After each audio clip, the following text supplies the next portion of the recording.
Espace TV, le 22h.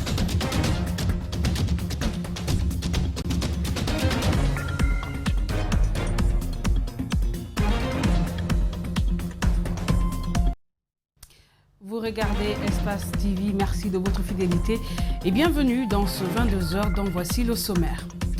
Déclaration de politique générale du gouvernement. Le Premier ministre était ce mercredi face aux députés. Un discours de 33 pages lu pendant près de 2 heures. Ibrahima Kassory Fofana a quasiment touché tous les aspects de la vie de la nation sur le plan économique. Il annonce que les prochains mois seront durs, à suivre également la réaction de quelques députés. Mercredi 7 avril, journée mondiale de la santé, une célébration dans un contexte Covid avec pour thème un monde plus juste et en meilleure santé. L'OMS exhorte les dirigeants à surveiller l'évolution des inégalités en matière de santé. Et comment cela se concrétise en Guinée? Déjà, le bilan de la gestion du Covid-19 et la fièvre hémorragique à virus Ebola avec l'Agence nationale de sécurité sanitaire. Des caniveaux bouchés et nauséabonds, le résultat de l'incivisme. Les caniveaux destinés à la base à évacuer les eaux de ruissellement à la surface de la chaussée sont devenus des poubelles pour les ménages à Conakry. Nos reporters Fatoumata Bintabari et Abouakar Keke Bangoura ont fait le constat. C'est notre angle du jour.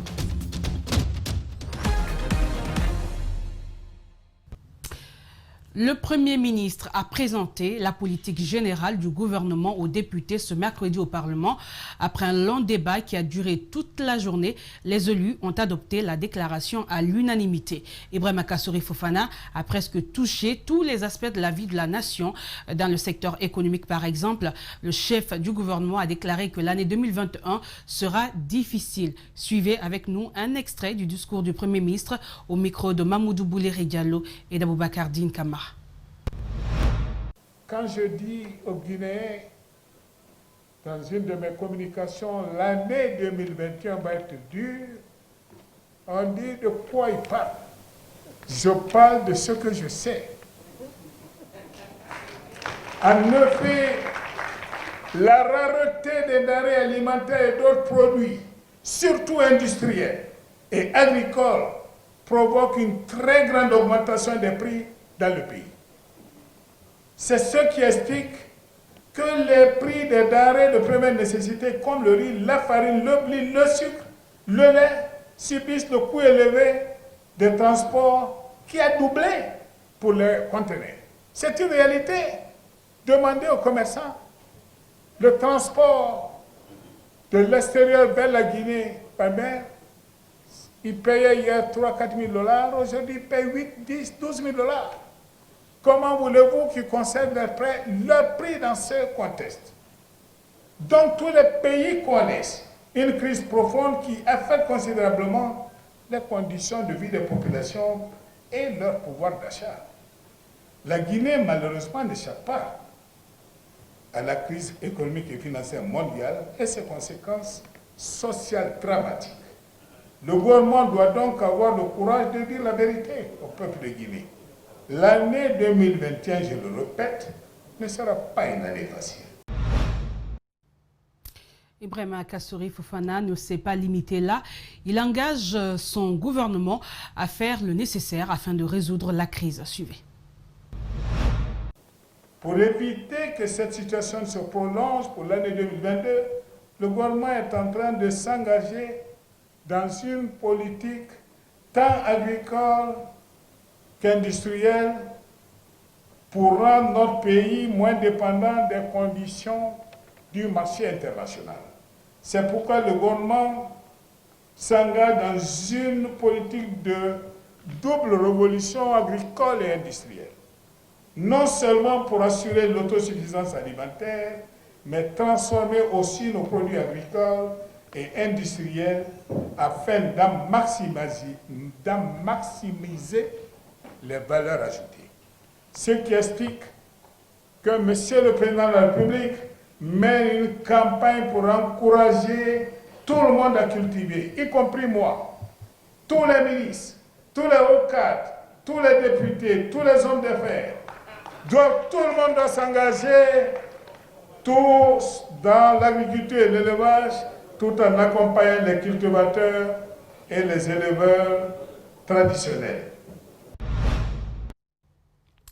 Au sortir de ce vote historique, les députés ont réagi. Certains sont naturellement restés sur leur faim, tandis que d'autres sont totalement satisfaits du passage du Premier ministre. On va suivre ce condensé. Je crois que c'est une première et c'est à saluer, c'est tant mieux pour la démocratie guinéenne que les députés posent à bâton rompu avec le gouvernement, posent des questions qui préoccupent la nation. Je pense que c'est à saluer et ça c'est à l'actif de la gouvernance du professeur Alpha Condé. Ces réponses relèvent beaucoup d'incohérences et beaucoup d'autres dysfonctionnements. Mais comme nous attendons notre tour pour poser la question et continuer le débat avec lui, tout ce que je peux dire pour le moment, ça nous enseigne à vraiment faire la différence des choses. Mais en voyant la politique globale, il y a de quoi apprécier, mais les réponses nous font beaucoup réfléchir. La Constitution de 2010 qui prenait le Premier ministre garant du dialogue social et politique ne figure pas dans la Constitution actuelle, mais aussi le cas de la justice. Moi, là où je n'étais pas d'accord, là où monsieur le Premier ministre a dit que la Guinée ça va coûter cher. Qu'est-ce qui va coûter cher? Il a dit les conteneurs, le transport de conteneurs a augmenté à 3 500 $, à 15 000 $. Je suis d'accord. Mais le manger qu'on mange ici, les 80%, ça ne vient pas dans le conteneur. C'est là-bas que j'ai réagi. Le conco ne vient pas dans le conteneur. Hein? Le kobo ne vient pas dans le conteneur. Hein? Le bonté ne vient pas dans le conteneur. On a beaucoup de choses qui ne viennent pas dans le conteneur. On travaille ça chez nous ici. Pourquoi ne met pas une politique interne en place pour que le Guinéen puisse vivre bien? Et on paie, on a tout chez nous. Donc il faut que monsieur le Premier ministre arrive à comprendre. Il nous a dit que la Guinée va dépasser Côte d'Ivoire dans 2 ans. Il faut qu'il prenne sur ce chemin. Voilà ce qu'on pouvait dire sur ce dossier, mais nous nous intéresserons à bien d'autres angles de ce discours dans nos prochaines éditions d'information. On reste cependant avec l'Assemblée nationale qui a adopté la loi sur la promotion et la protection des droits des personnes atteintes d'albinisme en Guinée. Une première pour le pays d'ailleurs. Désormais, l'Union pour le bien-être des albinos de Guinée va jouir de tous les privilèges résumés dans 7 chapitres. Comment cette adoption est-elle accueillie dans cette catégorie sociale? Mamadou Sayo Baldé et Abakar Keke Bangoura ont rencontré l'un des promoteurs de cette loi. La loi sur la promotion et la protection des droits des personnes atteintes d'albinisme, son adoption hier était vraiment de la joie pour nous. Comme pour exprimer un offre de soulagement, Cabinet Camara traduit la satisfaction de toute une catégorie sociale longtemps opprimée. Les albinos seront désormais protégés contre les crimes rituels, la traite des enfants. Des personnes qui seront prises désormais en train de faire des crimes rituels contre les personnes atteintes d'albinisme, ils sont condamnés à perpétuité. C'est déjà vraiment un offre de soulagement. Mais aussi, la loi met en garde ces personnes qui utilisent, qui exploitent les enfants atteints d'albinisme à des fins de mendicité. L'accès à la santé, à l'éducation et surtout à l'emploi sont des préoccupations qui hantent l'esprit des albinos en Guinée. Ils sont fragiles, démunis et manquent souvent d'accompagnement. Cette loi fait face également à la situation éducative, à la situation sanitaire, mais aussi à la situation d'emploi des personnes atteintes d'albinisme, parce que beaucoup ont fini les études. L'association n'oublie pas le ministère de l'Action sociale et les partenaires qui ont accompagné et encadré l'Union pour le bien-être des albinos en Guinée. Et le ministère de l'Action sociale qui a été le département porteur de la loi devant l'Assemblée a travaillé avec nous, les organisations de défense des droits des personnes atteintes d'albinisme, mais aussi le Haut Commissariat des Nations Unies aux droits de l'homme. Nous nous sommes battus, faire la validation technique. Il reviendra désormais à l'association et les partenaires à contraindre le gouvernement et les autres décideurs à respecter la loi au pied de la lettre. Amnesty International vient de publier son rapport annuel 2020-2021 sur les droits humains en Guinée. Dans ce rapport, l'institution de défense des droits humains élabore un tableau assez sombre en termes de respect des droits de l'homme en Guinée. Le document a été présenté ce mercredi au siège de l'ONG à Conakry. André Mossier Milimono, Mohamed Alousseni Kamara. C'est un rapport accablant qui vient d'être rendu public sur la Guinée. Selon Amnesty International, la Guinée est classée parmi les mauvais élèves en matière de respect des droits humains. Le rapport annuel 2020 en fait foi. La pandémie du Covid-19 a été utilisée pour interdire certaines manifestations. On a vu, parce qu'il y avait une délégation de la CEDEAO qui était attendue à Conakry, des manifestations ont été interdites.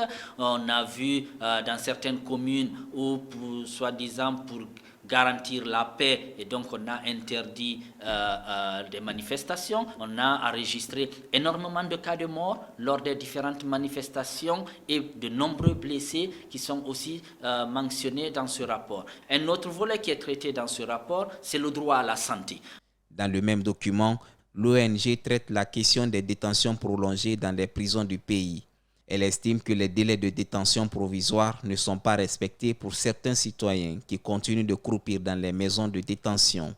Il y a aujourd'hui des centaines de personnes, certains qui ont été arrêtés depuis février ou mars ou avril 2020. Jusque-là, ça fait bientôt presque un an. Certains sont détenus dans les lieux de détention et qui n'ont jamais été jugés. Et donc cette détention prolongée, pour nous évidemment illégale et tout, donc, et le droit international demande aux États qu'il y a des délais de détention provisoire ne doivent pas se prolonger éternellement. Et donc, il y a ce cas aussi qui est traité dans ce rapport. Chaque fois qu'un rapport est rendu public par Amnesty International, des recommandations sont ensuite faites. La Guinée, elle, peine encore à les appliquer. Amnesty a appelé l'État à ouvrir des enquêtes et à publier les résultats de ces enquêtes. Okay? Donc à chaque fois que Amnesty évidemment publie un rapport, il y a des recommandations et nous, membres d'Amnesty ici, ce que nous faisons, c'est vraiment le plaidoyer pour que ces recommandations soient mises en œuvre. Pour l'heure, le gouvernement guinéen n'a donné aucune réaction par rapport à ce document. La gestion du contentieux électoral était au centre d'une formation en ligne ce matin. Une initiative d'AIFES à l'intention des cadres de la justice et de la CENI. Il est question de renforcer leurs capacités sur la gestion du contentieux électoral et les normes internationales. Mariam Fodé Camara à Boukouria Kourouma pour le compte-rendu. Cet atelier d'échange et de partage qui s'est tenu en ligne en raison de la crise sanitaire que traverse le pays vise les conseillers de la Cour constitutionnelle, des juges assistants et les commissaires de la CENI. Avec une expertise internationale, ces cadres vont échanger sur la gestion et les connaissances des normes internationales pour le contentieux électoral. Cette formation vise à d'abord renforcer les capacités des acteurs cités sur la gestion du contentieux, de nature à s'adapter à la situation du Covid. C'est pourquoi le choix de l'atelier a été un format webinaire pour pouvoir faire participer les gens à tous les niveaux, au niveau international et en Guinée, pour pouvoir faire un droit comparé sur la pratique du droit électoral dans la sous-région, dans les pays francophones et d'autres pays aussi, afin que nos institutions aussi puissent voir quelles sont les meilleures pratiques qu'elles peuvent intégrer dans le cadre de la réforme de nos textes. Des experts internationaux en matière d'élection prennent part à la rencontre. L'un d'eux parle de la spécificité de cette formation. La formation a un caractère assez particulier, une spécificité, c'est qu'elle est internationale. Donc cet atelier va avoir lieu et Dr Wali traitera du contrôle des résultats des élections, veille et contrôle des résultats des élections par les cours constitutionnels dans l'espace francophone de la CEDEAO.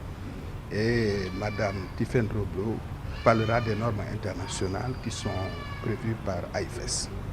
Organisés à l'intention des cadres judiciaires, les participants échangeront aussi sur le thème comme veille et contrôle pour mieux préparer les élections prochaines.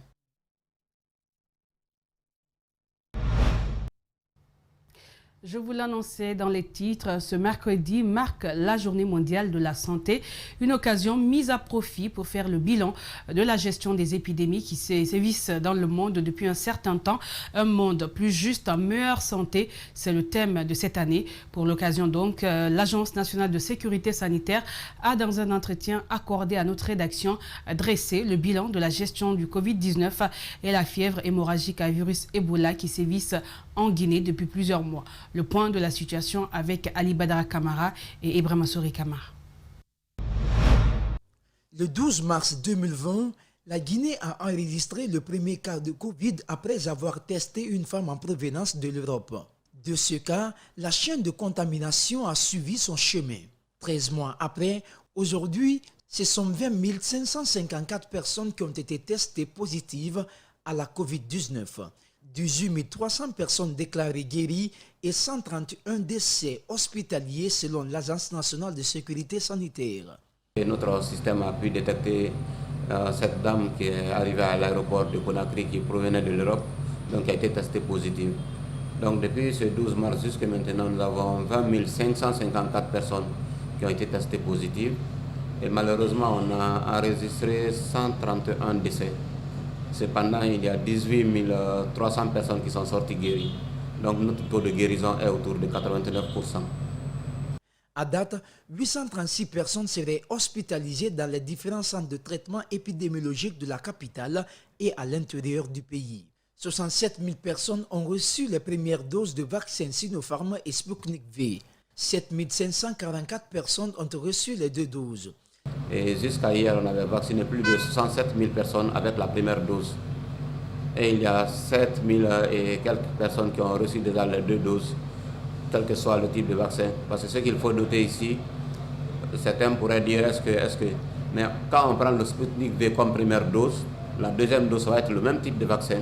Pour ce qui est de la fièvre hémorragique qui a ressurgi depuis février en Guinée forestière, 14 cas ont été confirmés, soit 9 personnes déclarées guéries et 5 décès, auxquels s'ajoutent les 2 cas confirmés de la sous-préfecture de Sulunta, dont un cas positif serait en fuite. 1er avril, nos équipes ont suspecté un étudiant en santé donc, qui faisait des signes et qui avait participé à des funérailles dans son village, dans lequel il y a eu 3 décès successifs. Donc il a été testé positif. Il était isolé à l'hôpital régional de Zérékoré. Donc son prélèvement a été fait, le test réalisé par le laboratoire régional de Zérékoré. Le test s'est révélé positif. Mais malheureusement, ce qui s'est passé avant son transfert dans le centre de traitement des épidémies de Zérékoré, il a trompé l'attention de nos équipes parce qu'il est sorti de sa chambre d'hospitalisation de l'hôpital régional pour aller à la toilette, soit disant qu'il va se mettre à l'aise. Donc depuis lors, il n'a pas été retrouvé par nos équipes. La vaccination des ceintures se poursuit à Zérékoré et à Conakry. 5 425 personnes ont été vaccinées contre la fièvre hémorragique. Mais dans le sud du pays, la campagne de vaccination se heurte à une réticence de la part des populations, ce qui rend encore beaucoup plus compliqué le suivi des sujets atteints par le virus. Après avoir passé 6 mois sans percevoir leur bourse d'entretien, des élèves maîtres de l'École nationale des instituteurs de Kankan ont brisé le silence ce mercredi. Ils demandent à l'État de les rétablir dans leurs droits. Pour plus de précisions, on fait le point avec Alpha Omar Koïta, notre correspondant régional. Les élèves maîtres de l'École nationale des instituteurs unis de Kankan sont sortis de leur silence ce mercredi pour réclamer le paiement des 6 mois d'arriérés de leur bourse d'entretien. Quand tu as ton diplôme de bachelier, tu dois être orienté à l'université. Mais on nous a orienté à l'ENI. Ça nous a fait mal, hein, mais on a supporté. Et avec ça, on paye ceux de l'université, on nous laisse. Pendant que nous souffrons, au jour d'aujourd'hui, là où moi je suis comme ça, je suis délogé. J'ai pris un autre logement comme ça. Là-bas, il a fallu que j'appelle les parents derrière pour m'envoyer de l'argent et payer l'avance de là-bas. Là. Aujourd'hui, pour pouvoir joindre les 2 bouts, certains élèves maîtres sont obligés de solliciter le concours des parents et d'autres, notamment des filles, sont contraintes de se livrer à certaines pratiques éhontées. Nous, ici à l'ENI, les élèves maîtres, les femmes ou les filles orientées à l'ENI de Kankan, nous souffrons vraiment. Il faudrait faire des choses inacceptables pour pouvoir passer d'étape en étape pour pouvoir étudier à l'ENI de Kankan ici. Et c'est très difficile. Avec les pécules, on pourrait au moins s'en sortir. Mais s'ils décident de ne pas nous payer, là, ça devient grave. Depuis nous sommes là, nos logements, nos nourritures, c'est nous qui le faisons. Ce que je fais, c'est beaucoup. Si je dis que je vais vous expliquer tout ça là ici, le gouvernement même, dès demain, il va me payer.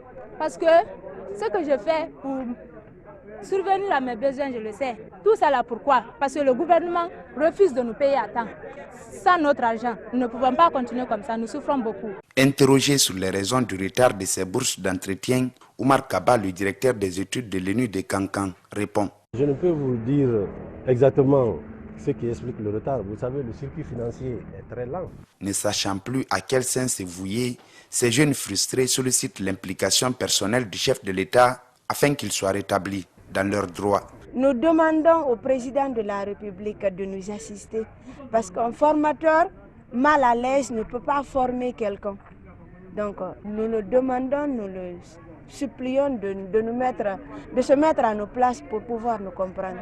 En attendant une suite favorable à ces différents cris d'alarme, les élèves maîtres de l'ENI de Kankan continueront à prendre leur mal en patience. Environ 9 mois après les séries de manifestations à Macenta pour exiger des autorités le réaménagement de la voirie urbaine, ce mercredi, les jeunes venus de toutes les sous-préfectures de Macenta ont à nouveau manifesté. L'objectif est d'inviter l'État à s'investir avant les grandes pluies. Marissa Kamara.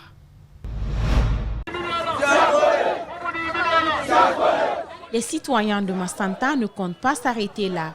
En août dernier, ils étaient dans les rues pour exiger le bitumage de la voirie urbaine. Une manifestation qui s'est soldée par des cas de mort et des dégâts matériels. Aujourd'hui, ils relancent le même mouvement dans le but de rappeler le président de la République ses promesses.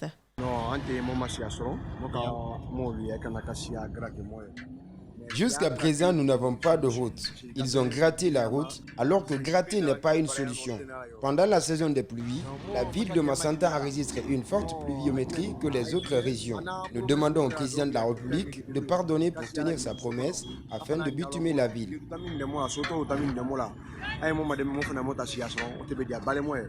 Située à 700 km de la capitale, plusieurs personnes commercent dans cette ville. Pour minimiser la souffrance des citoyens, ce terpégiste invite l'État. Moi, tout le monde me connaît sur les réseaux sociaux. Je suis un RP6 chevronné. Je suis né dedans, je me suis vu dedans. Et je suis en train d'engager du RPG. Ce ne cesse pas la place, mais le RPG se trouve dans mon veille. Mais vraiment, je suis à Macenta aujourd'hui. Vraiment, je suis très mal découragé. Ça me choque si je vois l'état du route de notre ville, surtout du Mohamed 50 jusqu'à Moïla Minidou. Vraiment, c'est décevant. C'est décevant. Nous prions Monsieur le Président de la République, le professeur Alpha Condé, l'homme du changement, qui peut faire tout pour nous. Qui peut faire tout, on lui pardonne pour qu'il ne puisse nous voir, il ne puisse aider la population de Macenta. Pour avoir nous donné même un 20 km ou 15 km de goudron. Vraiment, monsieur le journaliste. À noter que dans cette marche pacifique, aucun dégât n'a été enregistré. Le hardball du reste effectif.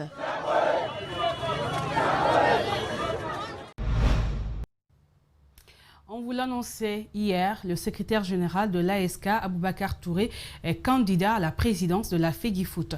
Après avoir déposé ses dossiers de candidature mardi, il a conféré avec la presse cet après-midi pour donner ses motivations et ses ambitions pour le football guinéen. C'est un reportage de Mamadou Boyeba et d'Aboubacar Keke Bangoura, rendu en studio par Yaya Demba Kamara.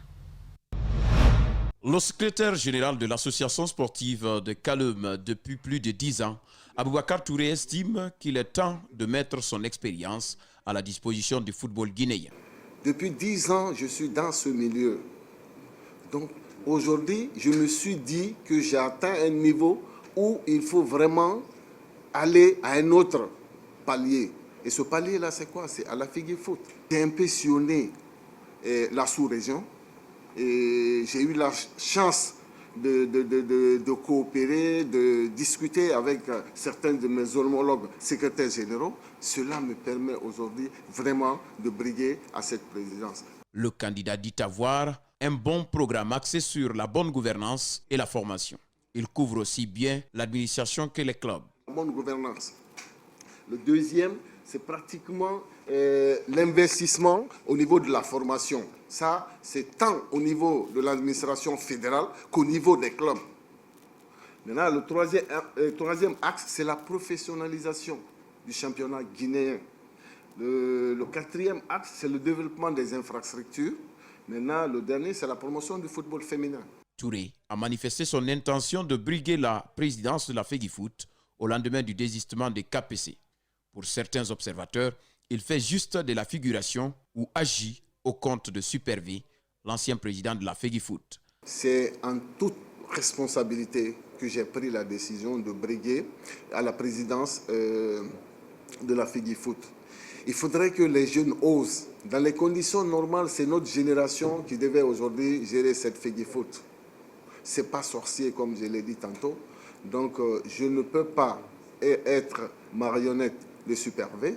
Je l'ai dit, qu'on aime Super V ou pas, Super V est une personne ressource. Aboubacar Touré compte sur ses propres fonds et l'appui de ses amis pour financer sa campagne.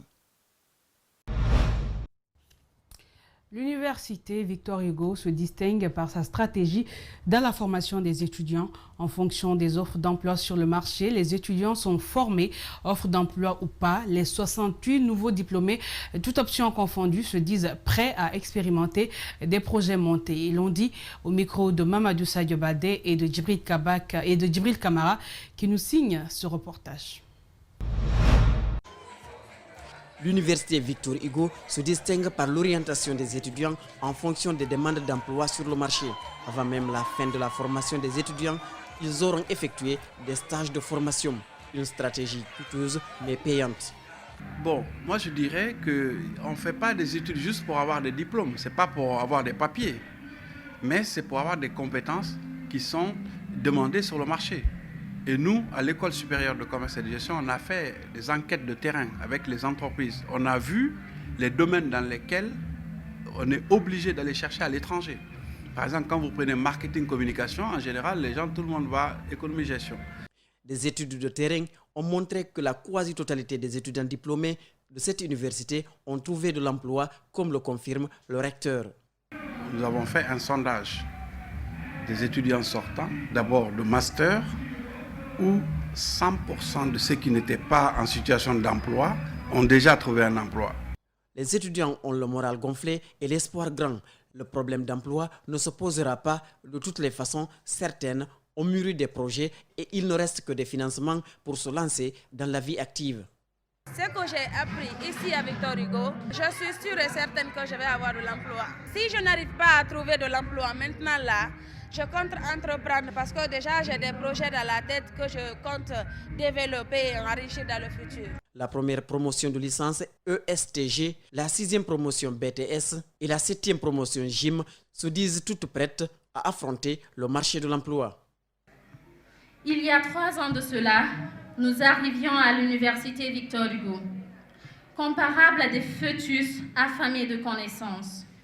Aujourd'hui, cette prestigieuse université rend à la société des hommes et des femmes intellectuellement mûrs.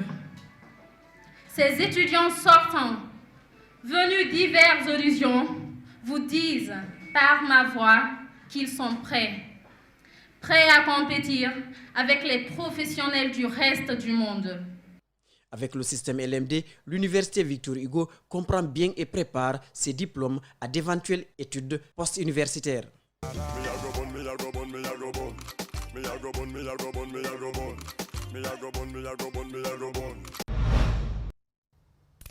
Ce qui nous amène vers notre angle du jour et on s'intéresse à ces caniveaux destinés à la base à évacuer les eaux de ruissellement à la surface de la chaussée. Ils sont devenus des poubelles pour les ménages à Conakry, chose qui n'est pas sans conséquence. Nos reporters Fatoumata Bintabari et Abakar Keke Bangoura ont fait un constat sur le sujet, donc suivez le reportage.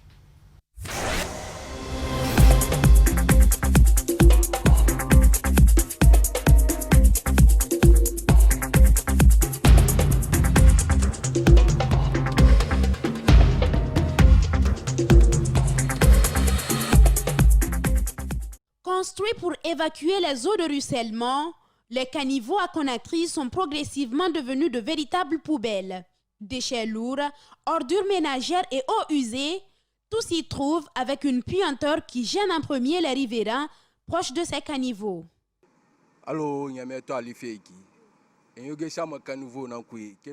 Pendant l'hivernage, les gens jettent des ordures à partir de son palier jusqu'à ce niveau. Ce fossé est bouché par ces ordures et l'eau de ruissellement inonde notre maison quand il pleut. Les insectes nuisibles aussi nous fatiguent beaucoup. Ce phénomène entraîne la dégradation des milieux aquatiques, provoque des inondations et crée des nids de poules sur la chaussée, ce qui devrait préoccuper les citoyens, mais surtout les collectivités locales. Au niveau de la mairie de Ratoma, nous travaillons non seulement pour mettre en place un service efficace de pré-collecte des ordures, mais nous travaillons également sur un changement de mentalité de la population. Le curage des caniveaux et la gestion des ordures doivent être coordonnés par l'Agence nationale de l'assainissement public, chargée aussi de recruter des agents capables de gérer ces ordures et de veiller à l'exécution des travaux. Le curage des caniveaux ne relève pas de l'agence, mais qui a un impact sur la qualité du service mené par les opérateurs recrutés à cet effet, notamment Al-Bayrak. Si les caniveaux ne sont pas curés au niveau de quelques embouchures, c'est-à-dire de points d'intersection, pendant la saison des pluies, il y a les déchets qui sont déversés sur le terrain. Si nos contrôleurs passent, ils trouvent que la qualité du service n'est pas là, ils nous remontent. Donc nous, on considère que ce travail n'a pas été fait, par conséquent, on ne note pas. Et Al-Bayrak a pris la volonté de procéder à des curages à ces endroits-là pour que cela n'ait pas des impacts sur leur travail. L'hivernage pointe à l'horizon et ces caniveaux sont les causes de nombreuses inondations à Conakry. Face à la situation, les agents des travaux publics chargés de construire ces pavés n'ont pas voulu donner suite à notre sollicitation. Voilà donc, c'est la fin de cette édition. Grand merci à tous de l'avoir suivi. Merci à l'équipe technique, mais aussi à la rédaction. Portez-vous bien et bonne suite de programme sur Espace TV.